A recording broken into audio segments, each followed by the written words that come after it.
Hello everyone. Good morning to all of you.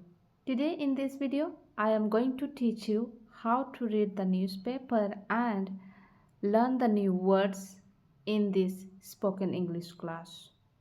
Let's get started, and today's important topic is a cut in time. A cut in time. Time पर कटौती. Next, on RBI and repo rate cut. यहाँ बात करेंगे RBI और repo rate का दर में कमी. Next is countries must build on their economic strength. Country को अपना इकोनॉमिक ताकत को बढ़ानी चाहिए. स्ट्रेंथ मतलब यहाँ पर ताकत है. स्ट्रेंथ का पार्ट ऑफ स्पीच यहाँ पर नाउन है. Countries must build on their economic strengths, not create trade barriers. और ट्रेड में, व्यापार में बाधाएं नहीं लानी चाहिए. बैरियर्स मतलब यहाँ बाधा. Countries must build on their economic strengths, not create trade barriers.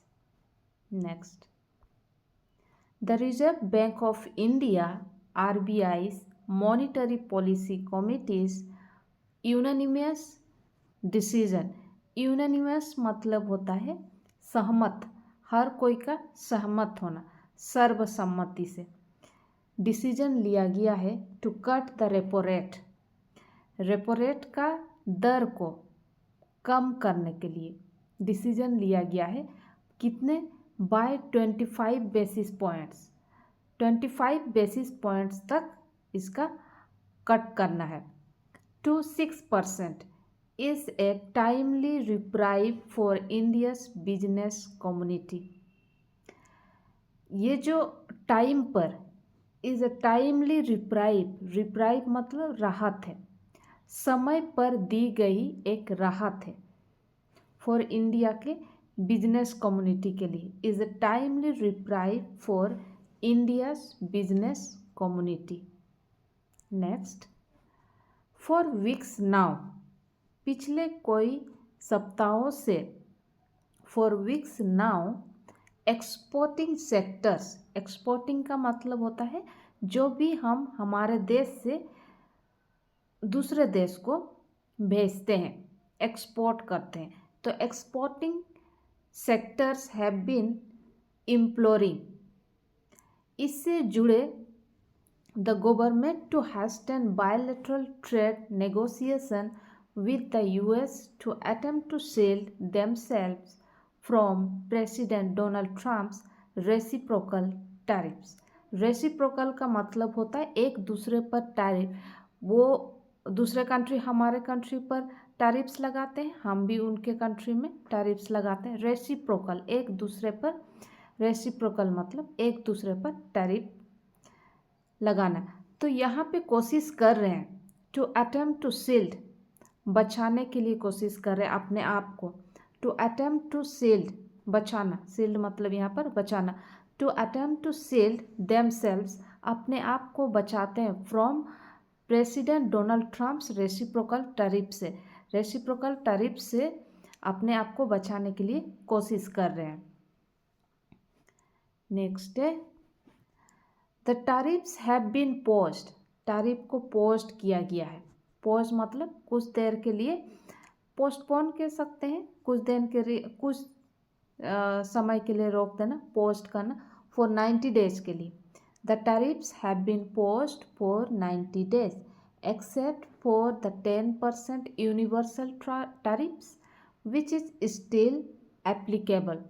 जो कि अभी भी लागू है. which is still applicable, अभी भी लागू है. छोड़कर बाकी टैरिफ को 90 दिनों के लिए रोक दिया गया है. Next is the pose. ये जो पोज है, even while raising tariffs against China to 125% in a trade standoff with Beijing, suggest, ये सजेस्ट करते हैं ये जो टैरिफ्स है अगेंस्ट चाइना के लिए 125% तक का इंक्रीज किया गया है, रेजिंग किया गया है.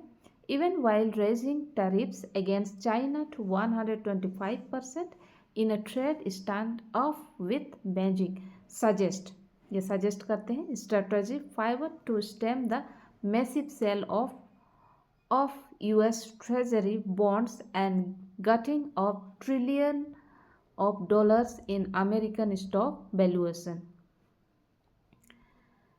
नेक्स्ट है worried, यहाँ पे चिंताएं जो है about an economic slow down, ये जो इकोनॉमिक में गिरावट आई है, मंदी आई है, इस पर वरीड है. Worried about an economic slowdown as investor sentiment, ये निवेशक, इन्वेस्टर मतलब जो निवेशक होते हैं, पैसा देते हैं, इनकी धारणा को नकारात्मक होने की वजह से आर्थिक मंदी में आशंका से चिंतित है. Worried about an economic slowdown as investor sentiment turns negative, ये नेगेटिव होने की वजह से. The RBI has changed, RBI ने चेंज कर दिया इट्स स्टैंड को, अपना रुख को चेंज कर दिया from neutral to accommodative. That could indicate, ये इंडिकेट करती है further rate cuts are likely, ये कटौती की संभावना है, आगे और कटौती की संभावना है. That could indicate further rate cuts are likely. Next, a decrease in the repo rate will most likely to be reflected in loan service reduction for the business. इसमें जो डिक्रीज है, decrease in the repo rate, repo दर में कमी का असर किस पर होगा, रिफ्लेक्ट होगा लोन सर्विसेज पर. ये वाला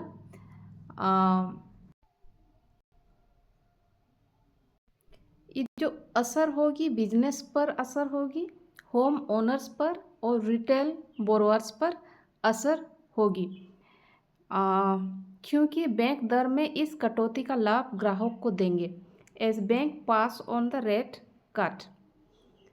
next is this began happening, ये सब ब्याज दर में कटौती के ऐलान के कुछ घंटों बाद ही शुरू हो गया. This began happening hours after the rate cut announcement, rate cut announcement के बाद ही ये शुरू हो गया. And next is the central bank hopes, central bank उम्मीद करते हैं दिस रेट रिडक्शन, ये जो रेट में रिडक्शन है, कमी है, ensure liquidity for business, business के लिए लिक्विडिटी करते हैं. लिक्विडिटी मतलब होता है जब चाहे हम उसको निकाल सकते हैं, जैसे मनी होता है, जब चाहे हम खर्च कर सकते हैं, तो लिक्विडिटी होता है बिजनेस के लिए. In a time of uncertainty so that they can continue to investing in a real economy even as they attempt to diversify their exports. And next is more ominous. However, is the RBI's lower GDP growth estimates for the current fiscal from 6.7% to 6.5% तक की ये कमी की गई है. And next is this indicates, ये indicate करती है that despite the RBI's growth stimulus का मतलब प्रोत्साहन, स्टेडली डिक्लाइनिंग रिटेल इन्फ्लेशन में डिक्लाइनिंग, कमी, ये जो महंगाई है उस पर कमी, down to 3.6% in February and steep falls, और फूड स्टेपल प्राइस में भी थोड़ी सी कम हुई. स्टीप मतलब बहुत तेज़ी से कह सकते हैं. Steep falls in food staple price. The central bank expects a growth contraction due to the uncertain economic climate. ये इस वजह से विकास में संकुचन की आशंका भी है. Central bank expects a growth contraction due to the uncertain economic climate. Next, it is a universally accepted economic principle that stable governance along with predictable policy framework is a necessary condition to foster growth. foster मतलब strong बनाना, growth में strong करना है। यह एक सार्वभौमिक रूप से स्वीकृत है, एक्सेप्ट है। यूनिवर्सली मतलब हर कोई इसको एक्सेप्ट कर सकते हैं इकोनॉमिक प्रिंसिपल को। दैट स्टेबल गवर्नेंस, एक स्थिर शासन, एलोंग विथ इसके साथ साथ प्रिडिक्टेबल, साथ साथ सुनिश्चित पॉलिसी को, predictable policy framework is a necessary condition. ये एक बहुत ही नेसेसरी कंडीशन है टू फोस्टर ग्रोथ, ये विकास को बढ़ावा देने की एक जरूरी शर्त है। Next is it would be no exertion to say that, यह कहना कोई अति एक्जर्शन मतलब कोई आश्चर्य नहीं होगी कि it would be no exertion to say that this principle has been turned on its head since Mr. Trump's return as president, होगी कि ट्रंप के राष्ट्रपति के रूप में दोबारा लौटने के बाद से यह सिद्धांत सिर के बल खड़ा हो गया है। It would be no exertion to say that this principle has been turned on its head since Mr. Trump's return as president. China's move to impose retaliatory tariffs totaling 84% signals the beginning of a full-blown trade war, the likes of which the world has not witnessed since the Smoot-Hawley Act of 1930। चीन के द्वारा कुल 84% की जवाबी tariff लगाने का कदम एक ऐसे पूर्ण व्यापार युद्ध की शुरुआत का संकेत देता है जैसा दुनिया ने 1930 के स्मूथ हॉल अधिनियम के बाद से कभी नहीं देखा होगा।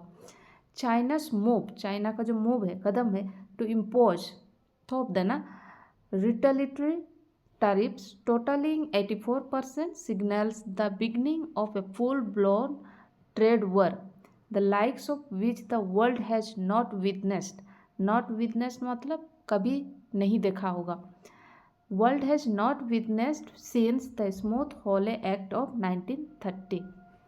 and next is those tariffs, इस तरह के tariffs with objective, इसका जो objective है, मकसद है, similar to the current ones to protect American farming, manufacturing, असड मतलब शुरुआत करना, in an era of economic nationalism in the interwar years hitting global trade and contributing मतलब योगदान देना significantly to the great depression, ये जो ग्रेट डिप्रेशन है उसमें भी योगदान हुआ है। एंड नेक्स्ट इज परहैप्स, शायद ए लेसन फॉर नेशंस, इस राष्ट्र के लिए एक सबक यह होना चाहिए, perhaps A lesson for Nations must be that protecting one's own economy, अपना इकोनॉमी को बचाने के लिए यही एक सबक है, can be achieved without hurting others, achieve करेंगे, कर सकते हैं, विदाउट हर्टिंग अदर्स, दूसरे को हर्ट नहीं करके अचीव करना है। Perhaps a lesson for nations must be that protecting one's own economy can be achieved without hurting others, so long as countries recognize their competitive advantages, अपना लाभ को पहचान सके, and build on them, और इस पर काम करें, build on them।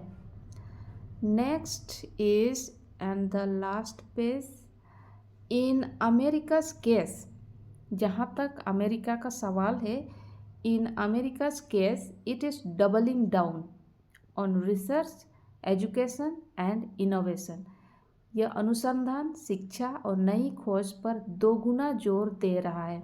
It is doubling, जो भी down on research, education and innovation.